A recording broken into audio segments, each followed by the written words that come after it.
Hello guys. Well, today I wanted to make another video and talk about, I guess, why I feel extremely lonely and how I'm feeling and why that really is.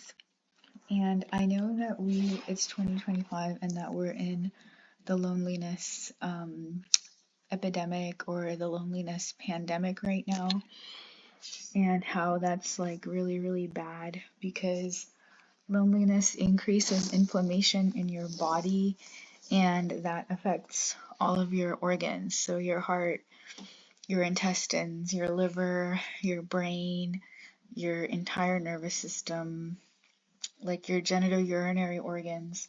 It essentially just affects your whole entire body.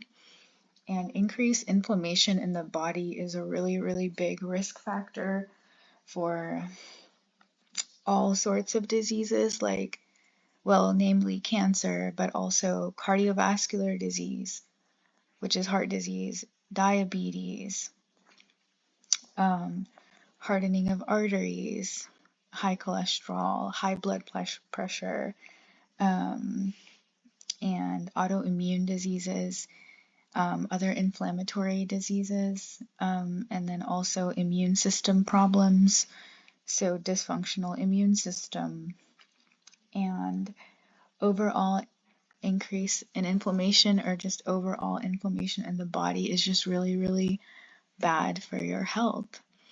And I don't know exactly when all of this really happened, like in the world, but I'm guessing, actually, I know for sure that social media had a really, really huge role to play in all of this. In fact, it was probably the single number one causal factor, and also reduced face-to-face time.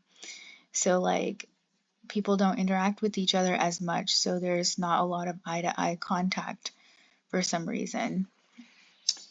And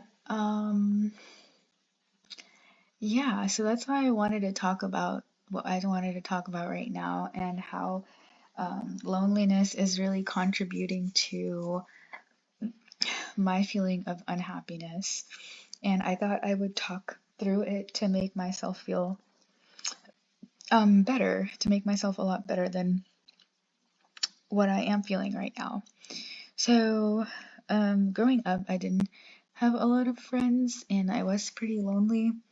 And the people that I did make friends with turned out to be really hostile and just not very good people, in the sense that they were really toxic.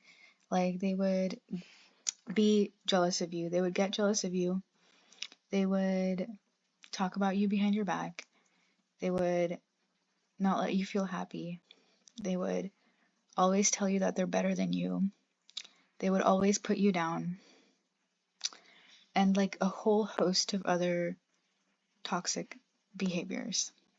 Okay, and these were like kids, like 6, 7, 8, 9, 10, 11, 12, 13-year olds. And obviously, after puberty, or once puberty hit, and once we started going to middle school, it just got a lot worse and worse. Like, the toxicity and the comparisons and like the competition or whatever just like got a lot worse and worse. There was never really any harmony or any like, let's play together or let's build together or let's be nice and stuff like that. And me being from a different cultural background, and then me also having to kind of adjust to living in a different cultural environment, I always felt like I was not good enough, and I always felt like I needed to fit in. So I'm from an Eastern cultural background, and then I moved to a Western cultural or Western country. So I felt like I really had to fit in with the Western culture and the Western people and ideas and beliefs and everything. And so I started to think in my head that Eastern religion and cultures were like really bad, or not bad, but like they were just lesser and just